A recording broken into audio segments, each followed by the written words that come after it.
Bueno, kaixo, bazuen galderei erantzunez, orain saiatuko naiz erakusten nola egin behar diren sekzioak eta eta nola paginatu zenbaki erromatarrekin eta zenbaki arabiarrekin, baina Google Docs erabiliz.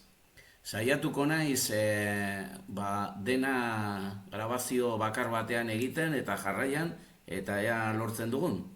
Bueno, orduan hause da gaurko lan. Bueno, berriro hemen, ja hasteko prest. Orduan, lehenengo eta behin egin dut dokumentu bat, Worden, gure lanarekin. Orduan, lehenengo eta behin, badakizue, zenolako datuak behar diren, ezta? Liburu bat, edo artikulu bat, edo zein lan aipatzeko, erreferentzia egiteko. Lehenengo eta behin, egilearen izen deiturak, lanaren izenburua, hori baino lehenago urtea, noiz egina den, jarri dut ja hurrengo urtekoa, eta gero esan dut izenburua eta bilduma, nongo liburua da, kate eta ikateko bildumakoa, hortan ere sartu dut.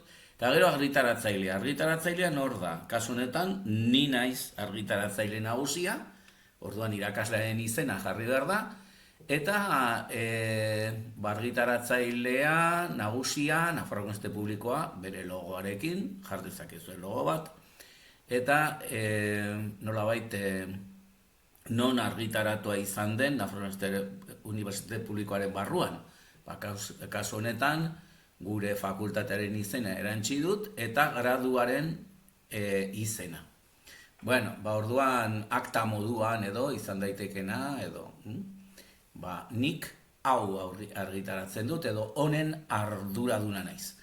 Bueno, eta gero, laburpenaren horria, euskaraz esan dugun bezala, eta ingelesez esan nuen arren, nahikoa zela horrekin, nahi baduzue frantsesez egin dezakezue eta gaztelaniaz. Nik forma guztiak jarri ditut, horri gehiago egitearren, ezta? Gero zenbaki erromatarrak jarri behar ditugulako. Eta gero aurkibide bat. Hemen ikusten duzuen bezala, aurkibidea agertzen da beste horri batean, utziko dut. Hola, hobeto, ezta? Hemen oin horrian agertzen dira, jarri ditut zenbaki batzuk, kendu ditut, eta gero sarreratik aurrera egin nahi dugu zenbaki arabigoekin. Orduan, zer egin behar da lehenengo eta behin? Honaino, eman dezagun hemen aurkibidea dago eta hemen sarrera. Non egin nahi dugun aldaketa, ezta? Zenbakiena. Alde batetik, zenbaki erromatarrak jarri nahi ditugu hemendik aurrera. Baina lehenengo horria, esan genuen bezala, zenbakiri gabe. Hau ez da zenbatu behar, hau bai, baina zenbaki erromatarrekin bigarren horria denez kontatzen dugu lehenengo azalekoa, lehenengo bezala, ordan bigarrena izango litzateke, baina zenbaki erromatarrekin, hau izango litzateke hirugarrena zenbaki erromatarrekin, eta aurkibidea laugarrena zenbaki erromatarrekin, baina gero sarrera izango litzateke lehena zenbaki arabigoekin, eta denak segidan. Saiatuko gara ere, azkena, kortesiazko horria, badakizue bukaeran jarriko dugula bat kortesiazkoa, hau ere zenbatu gabe. Hemen erreferentziak, beste horri batean, eta azkena txuri. Ea ongi ateratzen zaigun. Lehenengo eta behin egingo dugu banaketa nagusia. Eta da, ezberdintzea aurkibidea eta gainerakoak, eta neurri batean bitan banatzea lana. Orduan, jarriko gara etena egin nahi dugun lekuan, aurkibidearen eta sarreraren artean, eta eskatuko dugu lehenengo eta behin lana errazteko ikusiko dugu izeneko arloan eta bista, baldin badaukazu erdaraz, erakutsi karaktere ezkutuak. Ikusteko lanaren egitura. Hauek dira parrafoaren markak, ez da hemen parrafoak egon dira. Orduan, eskatuko dugu gehien bat, hau ez da beharrezkoa, baina interesgarria da jakiteko zer egiten ari garen, zenolako aldaketak egiten ari garen, eta bereziki ikusteko zein den sekzioaren mozketa. Hemen, orduan joan behar dugu txertatu edo insertar izeneko menura eta eskatu saltos edo jauzia. Saltos baldin badaukazu erdaraz eta jauzia euskaraz. Erdaraz baldin badaukazue aukeratu behar duzue salto de sección. Próxima página edo urrengo página, ezta? Euskaraz da atal jauzia edo urrengo horria. Hemen txertatuko dugu atal hori. Norabait, atal jauzia, orduan sekzio ezberdinak. Honek esan nahi du, dokumentu bakarra izan arren, bi zatitan banatu dudala, edo dugula.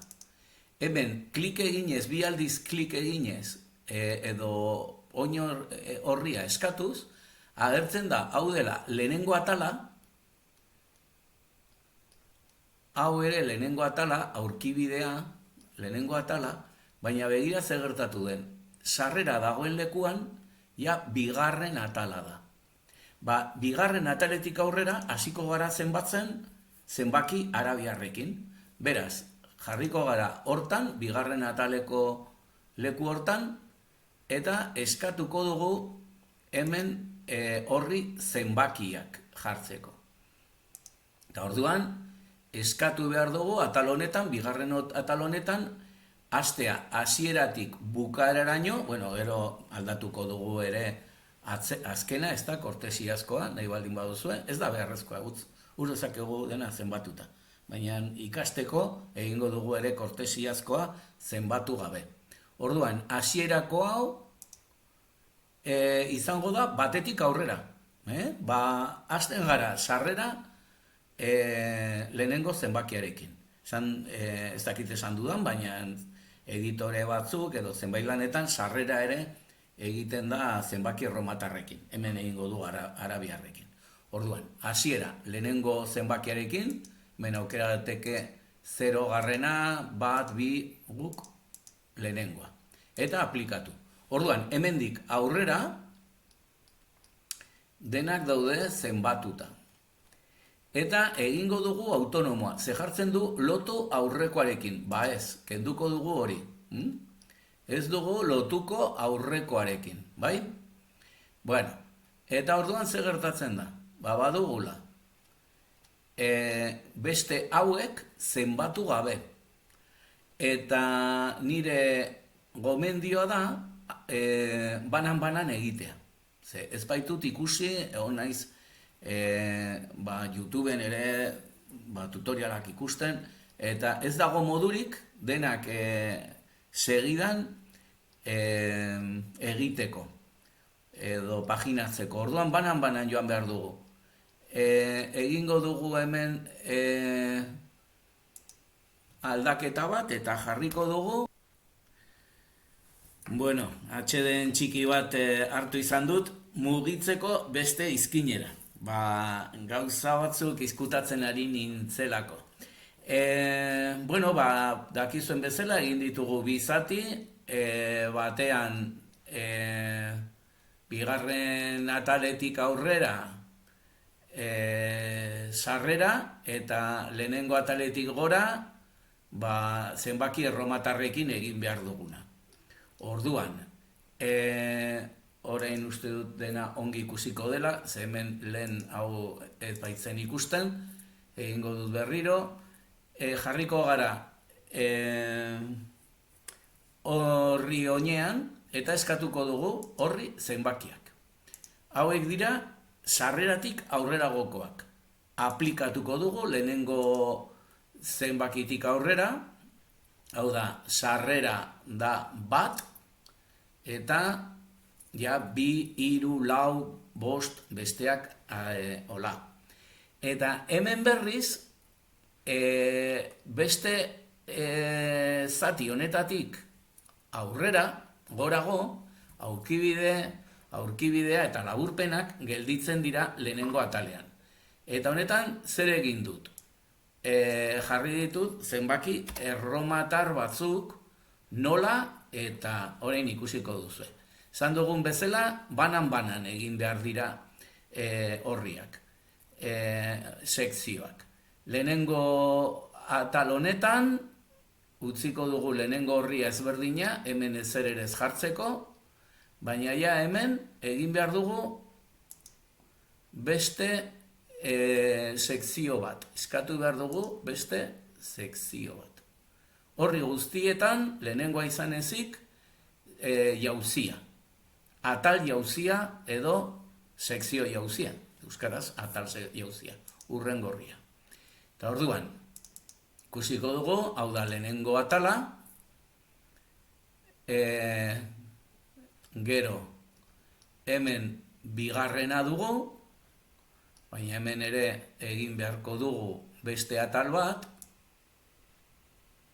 esan dugulako horri hauek denak ezberdin egiteko, orduan hemen ere txertatu beste jauzi bat, hemen jauzia, atal jauzia, ja badugu beste atal honetan jauzia, eta aurkibidean ja berez, ja badugu eginan ikuste, hirugarrena. Ze hau da, orduan gelditu da, lehen egin duguna, gelditu da, laugarren jauzi bezala, laugarren sekzio bezala. Orduan, hirugarren oinean, jarriko dugu, nahi baduzue, zerarekin, tekladoarekin, 3. Eta kendu behar dugu lotura aurrekoarekin. Jarri behar dugu 3, baina aparte. Lotu gabe aurrekoarekin. Egin daiteke honela, eta gero erdian jarri. Normalean jartzen ditugu zenbaki erromatar horiek minuskulas. Orduan ti, hola. Edo bestela, hemen txertatu izeneko lekuan, badago karaktere bereziak. Eta eskatzen baldin baduzue, hemen geziak, ikurrak, hemen gauza asko daude. Emotikonoak ere bai, ikusten duzue. Baina hemen jartzen baldin badugu, bilatzaile honetan jartzen baldin baduzue, roman, agertzen dira zenbaki erromatarrak. Eta hauek dira oso politak. Ordan erabilditzakegu hauek. Hemen dikendu urdina, goragokoarekin eslotzeko, eta joango gara aurrekoekin kentzen, hemen txertatu karaktere bereziak, kasu honetan roman, ingelesez, bigarrena, barkatu. Ez bestea zen 3, laugarrena, 3. Ikusiko dugu. Uste dut hau 3. dela, eta goiko hau 2. izango da. Txertatu karaktere bereziak, roman, eta 2. Zergatik 2? Lehenengo horria ezberdina delako. Orduan, hau da lehenengo horria, baina zenbakirik gabe. Hau da, 2. zenbakiarekin. Hau da, 3. zenbakiarekin. Eta nik uste dut hau gaizki jarri dugula. Jarri dugula 3 eta da 4. Orduan,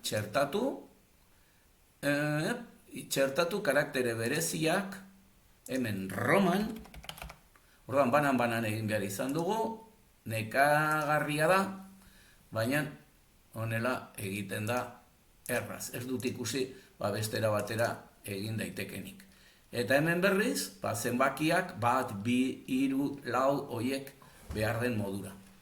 Bueno, hause da guztia.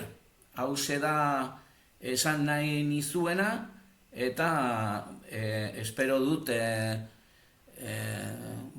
ongi ateratzea, eta ikusten baldin baduzue korapilotxu egia dela, utzi dagoen bezala. Lehenengo horria zenbatu gabe, eta gainerakoak ikusi duzuen bezala, egin daitezke oso erraz zenbaki arabiarrekin. Erromatarrekin egiteko, pixka bat lan gehiago. Bueno, ongi segi eta egongo gara. Agur, ongi segi.